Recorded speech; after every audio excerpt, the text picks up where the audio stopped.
حضرت ابو سعید سے روایت ہے کہ رسول اللہ صلی اللہ علیہ وسلم نے فرمایا جب آدمی صبح کو اٹھتا ہے تو اس کے سارے اعضاء یعنی ہمارے ہاتھ پیر وغیرہ زبان کے آگے ہاتھ جوڑتے ہیں. ہمیں نظر تو نہیں آتا لیکن ان کی اپنی ایک لینگویج ہوتی ہوگی, اپنی کمیونیکیشن کا ذریعہ ہوتا ہوگا, اور کہتے ہیں کہ اللہ سے ہمارے معاملے میں ڈرنا, کیونکہ اگر اے زبان تم سیدھی رہی تو ہم بھی سیدھے رہیں گے, اور اگر تو ٹیڑھی ہو گئی تو ہم بھی ٹیڑھے ہو جائیں گے. کیونکہ جو کچھ انسان بولتا ہے ویسا ہی پھر کرنا بھی شروع کر دیتا ہے. جیسا کہ وہ ایک سیئنگ میں آتا ہے نا کہ watch your thoughts because your thoughts become your words. جو کچھ ہم سوچتے ہیں وہ کیا بن جاتا ہے, ہماری زبان یعنی گفتگو بن جاتی. اور واچ یور ورڈس, اپنے جو الفاظ ہیں ان کو واچ کرو, ان کا لحاظ رکھو, ان کا دھیان کرو, کیونکہ تمہارے ورڈز جو ہیں وہ تمہارے ایکشنز بن جاتے ہیں. اور اپنے ایکشنز کے بارے میں کانشیس رہو, کیونکہ جو تمہارے ایکشنز ہوتے ہیں وہ تمہاری تقدیر بن جاتے ہیں. تمہارے اعمال ہی تمہاری تقدیر. ہم عام طور پر رونا روتے رہتے ہیں اچھی بری تقدیر کا, لیکن عموماً ہماری تقدیر کیا ہوتی ہے, جو ہم خود کام کر رہے ہوتے ہیں وہی ہماری ڈیسٹنی ہو جاتے ہیں. نبی صلی اللہ علیہ وسلم نے فرمایا بندہ اللہ کی رضامندی کی بات کرتا ہے اور اس کی طرف اس کا دھیان بھی نہیں ہوتا, لیکن اللہ تعالیٰ اس کی وجہ سے اس کے بہت سے درجے بلند کر دیتا ہے. اور اسی طرح انسان اللہ کی ناراضگی کی بات کر جاتا ہے اور انسان کا اس کی طرف دھیان بھی نہیں جاتا, ایسے بس بولتا چلا گیا اور کچھ منہ سے نکل گیا, اور اسی کی وجہ سے وہ جہنم میں جا گرتا ہے. یعنی اپنی زبان کی بات کی وجہ سے وہ انتہائی نقصان اٹھاتا ہے. ایک اور حدیث میں آتا ہے کہ اس کی وجہ سے مشرق اور مغرب کے درمیان جتنا فاصلہ ہے اس سے بھی زیادہ وہ جہنم کی گہرائی میں جاتا ہے, کیونکہ وہ اپنی زبان سے غلط لفظ بول رہا ہوتا ہے. اور یہ نہیں کہ سوچ سمجھ کے, بلکہ ایسی ہی بے دھیانی میں. اس کا مطلب ہے کہ انسان کو بہت ہی ہوش و حواس سے سوچ سمجھ کے کانشیسلی اپنی گفتگو کرنی چاہیے. ایسا نہ ہو کہ وہ اس کے لیے نقصان کا سبب بن جائے. میں آپ سے پوچھنا چاہوں گی کہ آخر ایک بات کی وجہ سے اتنی بڑی سزا کیوں ہو سکتی ہے؟ اس کی کیا کوئی لاجک بنتی ہے اس کی؟ آپ میں سے کوئی بتائے گا؟ آپ کو یوں نہیں لگ رہا کہ یہ تو بہت انفیئر ہے کہ ایک لفظ کسی نے بولا یا ایک بات بولی اور اس کی وجہ سے اس کو اتنی بڑی پنشمنٹ ملی؟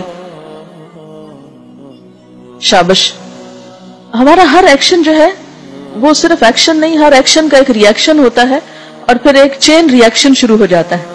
تو بعض اوقات ہم ایک بات بول کے خود تو بھول جاتے ہیں, لیکن اس بات کا جو اثر ہوتا ہے وہ دوسرے انسان پر ہوتا ہے, اس سے وہ دوسرے تک جاتی ہے. بعض اوقات ایک بولی ہوئی بات پوری دنیا میں پھیل جاتی ہے اور کئی لوگوں کے لیے تکلیف کا سبب بنتی ہے. کیونکہ جتنے بھی کانسیپٹس ہوتے ہیں, نظریات ہوتے ہیں, آئیڈیالوجیز ہوتی ہیں, اچھے اور برے خیالات ہوتے ہیں, وہ سب کس طرح کنوے کیے جاتے ہیں؟ زبان کے الفاظ ہی کے ساتھ. تو بعض اوقات انسان ایک غلط خیال یا ایک غلط کانسیپٹ لوگوں میں عام کر دیتا ہے. مثلا ہمارے ہاں کئی قسم کے غلط کانسیپٹس پائے جاتے ہیں. مثال کے طور پر یہ ہے کہ ہم حضور صلی اللہ علیہ وسلم کی امت ہیں, اس لیے ہم جو بھی کر لیں ہماری معافی ہو جائے گی. یہ غلط کانسیپٹ ہے, لیکن کس طرح عام ہے. کوئی بھی شخص ایسا نہیں جس کو یہ نہ پتا ہو. اب آپ خود سوچیں کہ پھر جو باقی قومیں ہیں ان کا تو قصور صرف اتنا ہی ہے نا کہ وہ حضور صلی اللہ علیہ وسلم کی امت میں سے پیدا نہیں ہوئی. تو چاہے وہ جتنے بھی اچھے کام کریں ان کی تو پکڑ ہو, اور ہم چاہے کتنے بھی غلط کام کریں صرف ہمارے لیے یہی آنر کافی ہے بخشش کے لیے. اسی طرح کی بہت سی اور باتیں ہیں جو لوگوں کو پھر گمراہ کرتی ہیں اور ان کو اچھا بننے میں مددگار نہیں ہوتی, بلکہ غلط کاموں میں انکریج کرتی ہیں. پھر اسی طرح یہ کہ بعض لفظ جو ہیں وہ ہوتا ایک لفظ ہے لیکن اس کے پوری زندگی پہ اثر ہوتا ہے. مثلا طلاق کا لفظ جو ہے وہ ایک لفظ ہے, ون ورڈ ہے نا, طلاق. لیکن آپ نے دیکھا کہ ایک طلاق کا لفظ جو ہے وہ دو لوگوں کو ہمیشہ کے لیے جدا کر دیتا ہے, دو لوگوں کو نہیں, دو گھرانوں کو, دو خاندانوں کو کاٹتا ہے. پھر بچوں کے اندر ایک کشمکش شروع ہوتی ہے, بچوں کے اندر ایک نفسیاتی مرض, بہت سے ڈسٹربنس پیدا ہوتے ہیں, بہت سے قسم کے جو پریشانیاں ہیں, دکھ ہیں, بہت سی ایسی تکلیفیں پیدا ہو جاتی ہیں کہ وہ ساری زندگی ایک پازیٹیو انسان نہیں بن پاتے. وہ ہر چیز کے بارے میں ایک منفی طور پر ایک نیگیٹو تھنکنگ رکھتے ہیں.